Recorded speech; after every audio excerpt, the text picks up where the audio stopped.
Hey guys, so we are doing another video, of course. We actually have another editor doing some of my videos.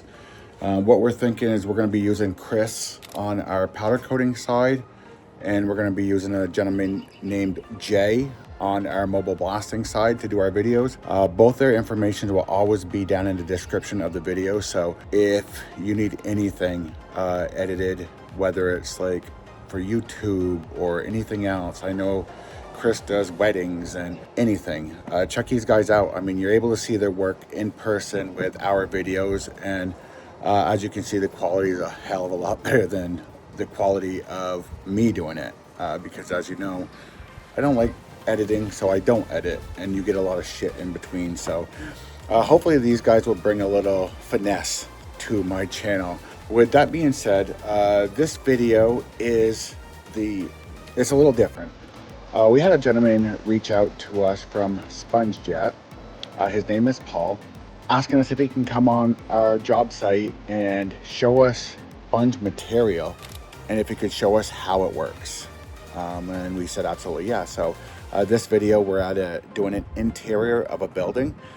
He pops on a job site, talks with us a little bit, shows us a demo, lets us try it, and yeah, we recorded it. We hope you guys enjoy it. We had a great time with Paul, and we like the stuff. Me and my son like the stuff because we've had in the past companies ask us to do things which are really, really delicate, and couldn't have our media get into it. Like around electronics and things like that.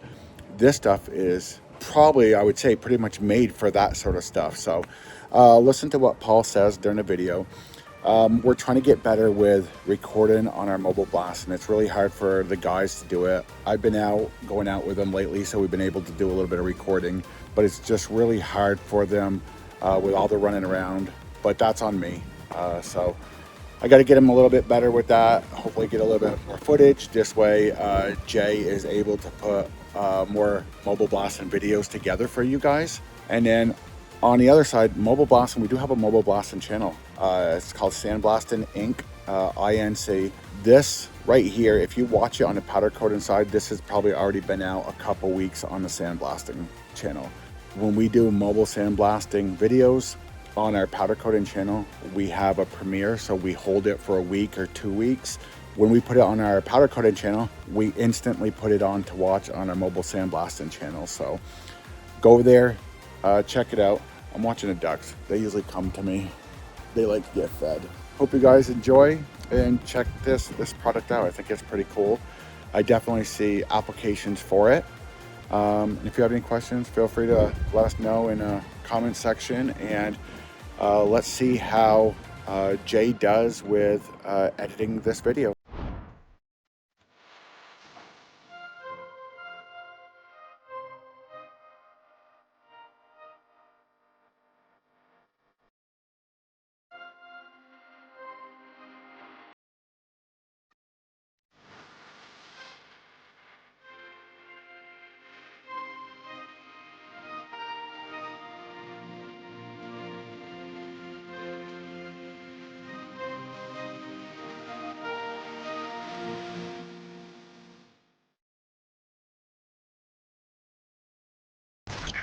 Okay, so we are going to try, what's it called?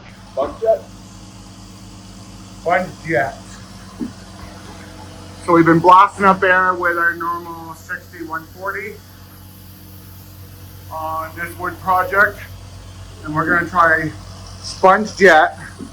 And then what's the difference with the SpongeJet?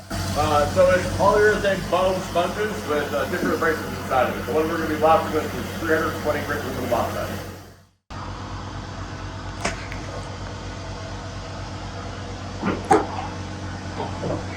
Dylan, you want to help him with his hose? Help him with some slack. Dylan, help him with some slack on his hose so he's not fighting his hose.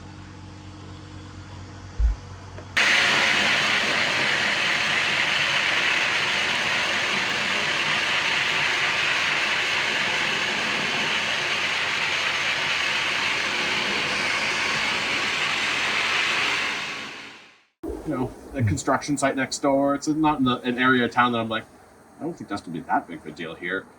That's when we priced the job. By the time it came to run the job, there was a brand new hotel where the construction site was, and it's this like light gray hotel that just got put up, and we're blasting red brick.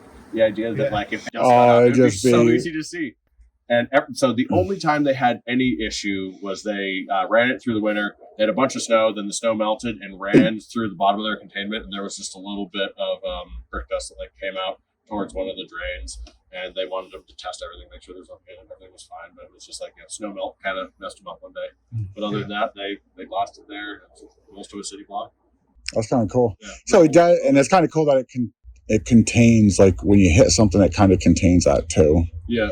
To a certain point. So it's similar to like when we used to wet blast, like dustless blast, but that was a mess. Yeah. You whatever you were blasting, you were that color by the end of the day. Yep. This seems a little bit cleaner. Yeah, there's definitely less mud with it. So I always try and like throw the tagline of low dust, dry abrasive blasting, because it there's lots of low dust blasting, and dustless blasting, when you're doing it with water, that's obviously holding down a lot of the dust. We have used water with sponge, but it usually comes down to why would you?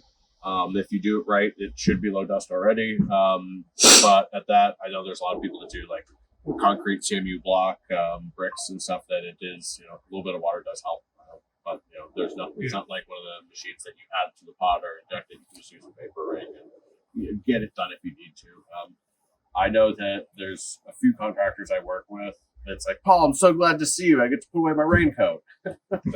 So depending on what it is. So there was a project that was a parking garage, and they were using wet blasting. I was like, that makes sense. He goes, well, now the part that made sense until we found out there was an underground movie theater underneath it, and they didn't know that, and they started blasting and started running down walls. So, and I go, okay, because like everything has an application, basically. So the usual thing, blasting where people say you can't blast is a lot of what we do. So with the Navy or stuff like that, they have us do work where it's inside of places that have sensitive equipment, and so a lot of the stuff that we do ends up being ultra strange and weird. And so there's a contractor I work with just over into New York State, and every time he uses our sponge, he uses the plastic sponge, so sponge with plastic inside it. Mm-hmm. And I was over there doing a lead abatement job with a different contractor, and they had a problem with the rental company bringing in dust collector hose. And so I called up the other contractor. Hey, I know you guys have all this stuff. Can I rent some dust collector hose off you? He's like, why would you need dust collector hose? Your stuff is it's plastic. It's like, we have the other types of sponge too. So everyone always thinks about it in the angle that they've seen it. We've done everything from designer like glasses frames and making jeans look like they were worn out to nuke submarines. Do you guys do rental equipment? So I know like Grinder Blast Technologies, if I called them and said, hey, I have this job, I need a wet blaster, can I rent one? They do. Yep. Do you guys do that too for people that don't necessarily have the equipment but need it for a specific job? Yep, we rent equipment, and at that point, a lot of the people, especially around here, I'd say, right before you buy, the idea that try it out once.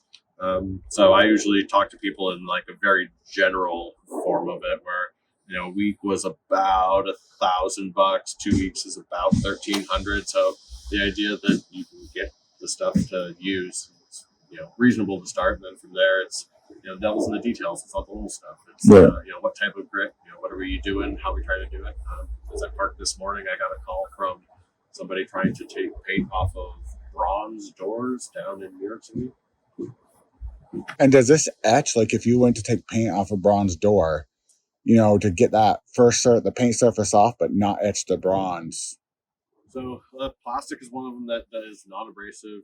Bronze is pretty soft. So it's like a glass bead is the only thing I can think of that would clean the bronze basically as you're blasting, get the top off. Yeah. So plastic would do it as well, depending on the paint. It really comes down to if the paint is hard and brittle, you can kind of hit it and it'll crack.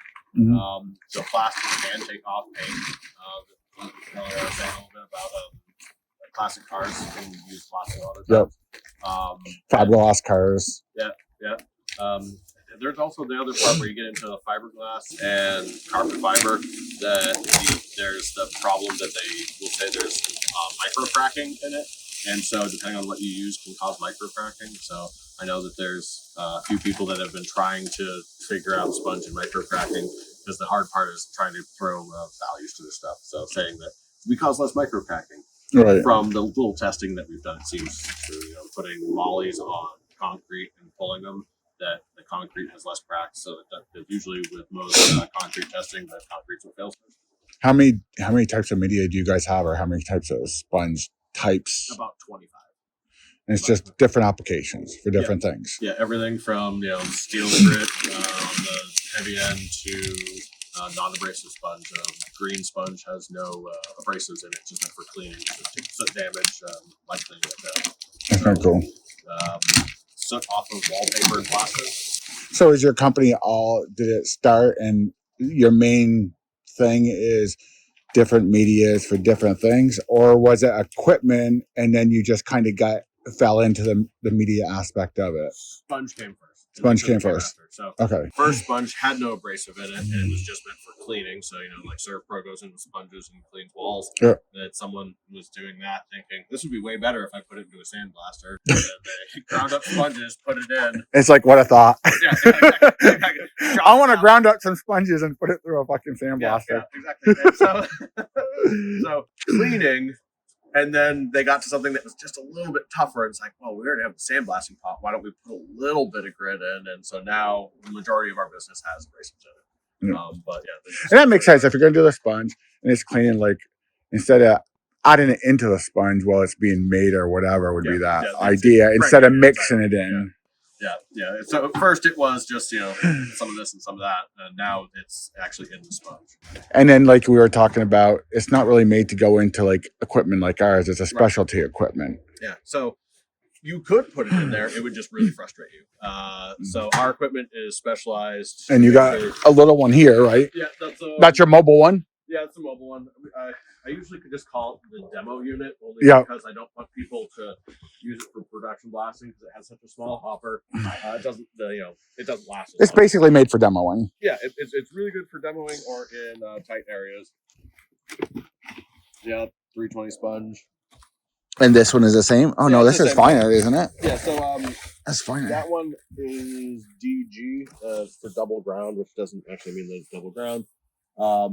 So I combine the two of them to make it seem more like after it's broken down. So when it's brand new, it acts one way. When it's broken down, it acts a different way. So as you're running a project, you start by filling up the machine, blast it out, and then you add more in, recycle it, add more in, recycle it, and so that you don't have a sudden change of brand new sponge to half-used sponge to almost used up sponge.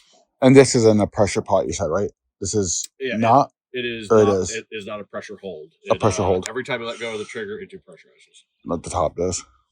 So this one actually is a toggle top. So this is part of the reason why I don't tell people to use this for production jobs, is it is a pain to fill. It's great that it's tiny. I've carried it up scaffolding ladders and like scaffolding stairs rather, but it's kind of a pain to fill. Every time I rent one of these, this is the trick that I always tell people they have to learn that before they leave. To turn it. Well, otherwise they're gonna be fighting it. I see people take it off and screw it back on after. No. Yeah. It runs all the same fittings, all the same hoses. So we got Q fittings. We run the same nozzles as everyone else. This is one of our only. So this is an 1.25 inch piping. Most of our other equipment has 2-inch piping for high flow.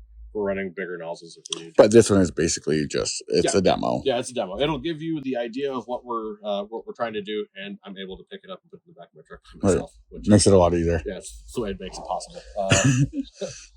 Yeah, nothing like trying to load one of those machines by yourself. It sucks. Yeah, I do all over New England and.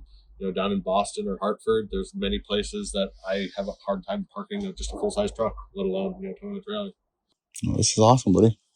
Hey, thank you for the opportunity. Yeah, absolutely.